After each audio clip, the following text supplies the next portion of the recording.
Good morning, world.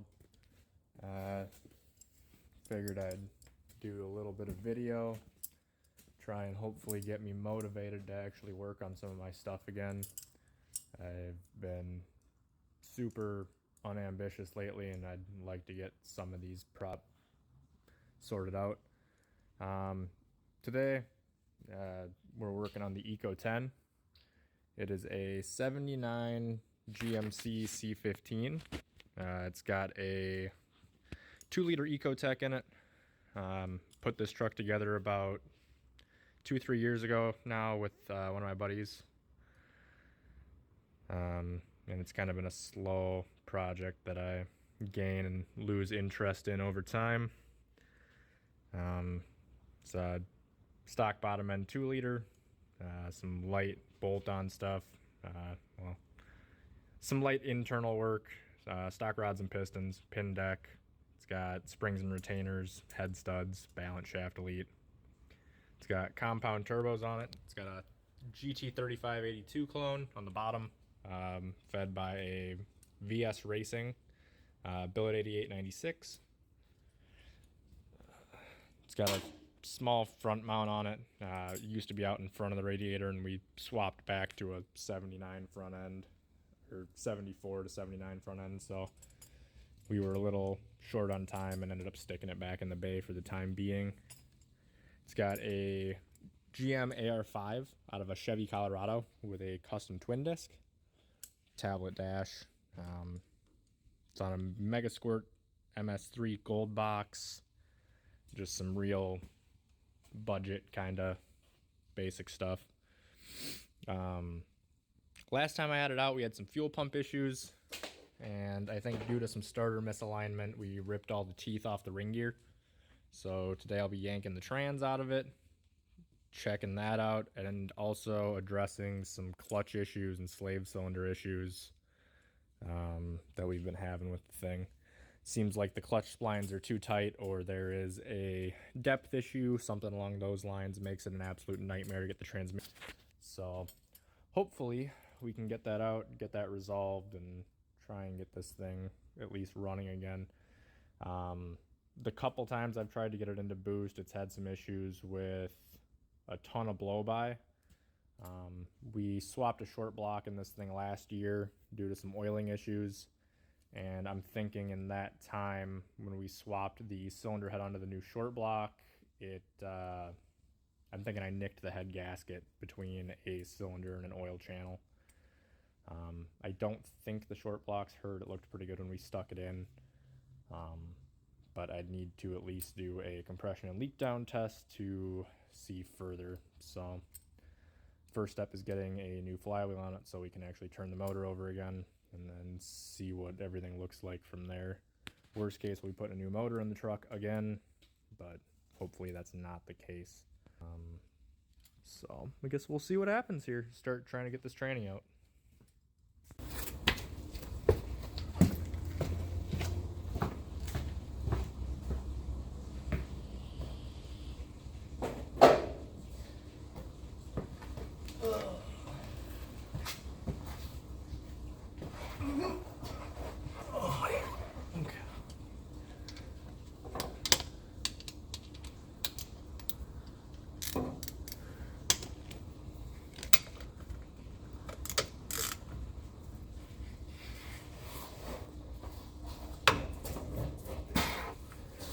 Oh, it's gonna be one of those kind of days, huh? Oh. Doing everything on my back. Not rich enough for a lift, so. Okay.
So, everything's so tight down here with it on the ground. So you can see, like, there we go. We had some real big issues on the last starter, where it wouldn't stick out, wouldn't engage fully. We ended up sticking a new starter in the truck, but I think by that time the damage was already done. Sounded a little funny trying to start, and then trying to get it moved out of the street one night, it just started grinding against the flywheel bed. So I'm really hoping that this twin disc uses the same flywheel as a stock Cobalt. Obviously I won't know till I get this thing out, but that is definitely my hope and prayer. It would really suck to have to order a custom flywheel on something that has almost no miles on it.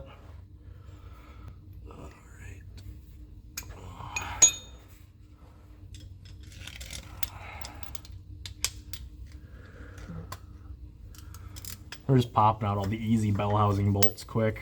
Then we got to go back and obviously pull drive shaft and all that fun stuff yet. But these ones are kind of on the opposite side of the motor, so I want to get them now so I don't forget about them later.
Okay, so we got the cross member out. It's kind of a pain.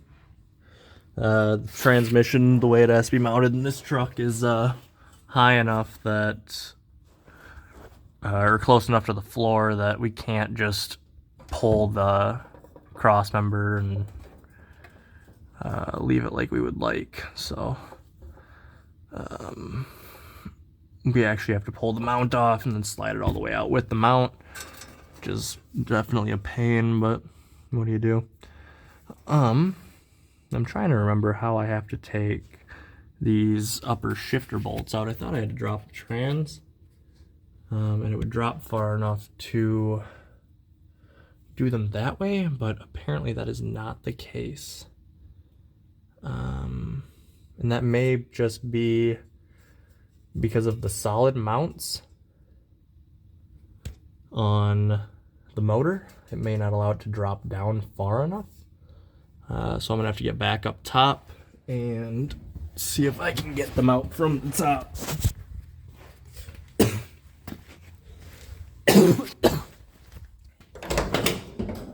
The only issue with that is that we used the stock Colorado shift boot and the cup holders, and there's a screw here that's pretty gross looking. So I'm hoping that I can actually get this thing. All right, so we got the shifter off. Pretty basic ordeal. I just had to get the floor plate off. I had to pull one of my fancy license plates, and then it's 4 bolts to undo the shifter. Pretty standard. Nothing too crazy there. Hopefully now I can get the trans down far enough. If not, I think I can still clear the floor at least to get the transmission back and off the engine. So next we got just couple basic lines. We'll undo the master cylinder line, and then we will fish that down under the truck so it doesn't get caught or anything.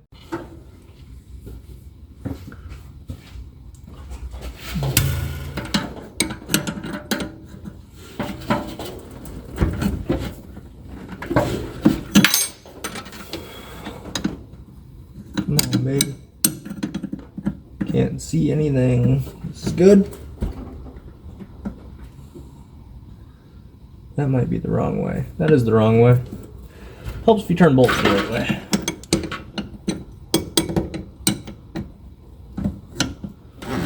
Okay. What was that?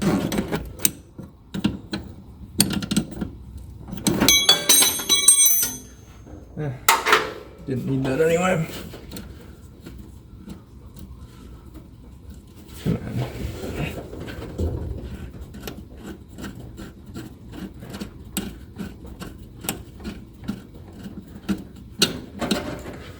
Okay. So, feed these guys down-ish somewhere. Just want to make sure they don't get caught on anything when we pull this guy back out, including this remote bleeder line. Come on.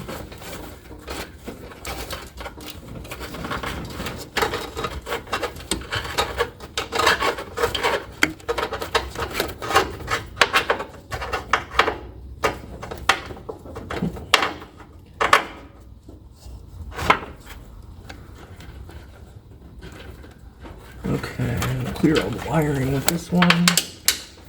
Stick that down there. Alright, we'll go back under, finish up these bell housing bolts, and then I think we should be just about out of the woods. Ugh.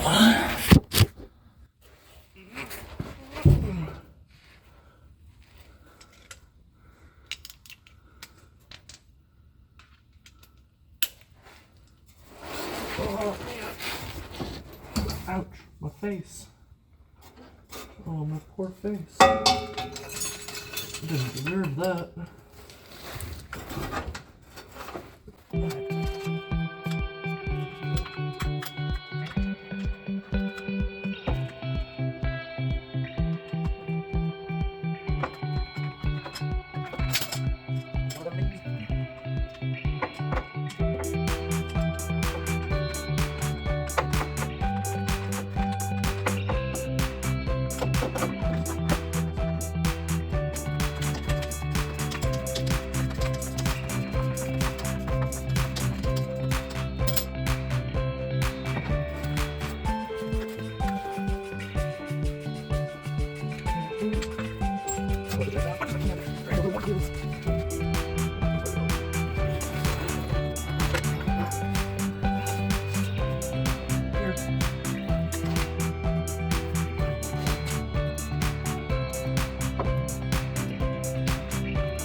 And there are no upper bell housing bolts. Okay. Good talk. So I guess we're at the point of pulling the transmission.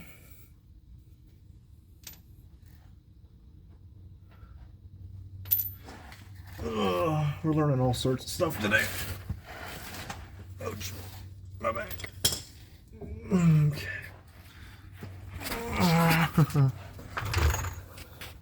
So on this thing, I usually just sit up underneath it to pull the trans out. I don't know if I can do that right now because the truck has a flat tire. But I'm going to try and yank this, and then once I get it out, I can kind of go over some of the stuff on this setup. There's definitely some cool stuff going on in the bell housing. So we will be back in a minute. All right, so we got the trans off, we got the clutch off, we got the flywheel off. Just used a 5-gallon bucket to knock the ring gear off the flywheel. I thought it might be a stock replacement, but it does look like it's a machined flywheel for the twin disc. So I think with any luck, we'll just replace the ring gear. Hopefully I can get that done tomorrow. Hopefully braking equipment will stock a Cobalt SS ring gear. Not sure if a base and an SS have the same tooth count. I would assume so.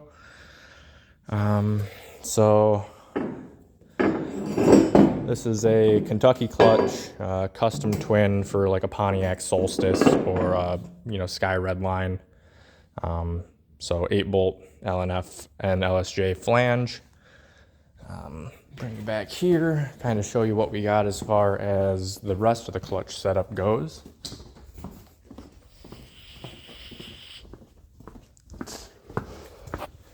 So it is 2 unsprung 6-pucks, center floater, obviously, and then one of their clutch covers.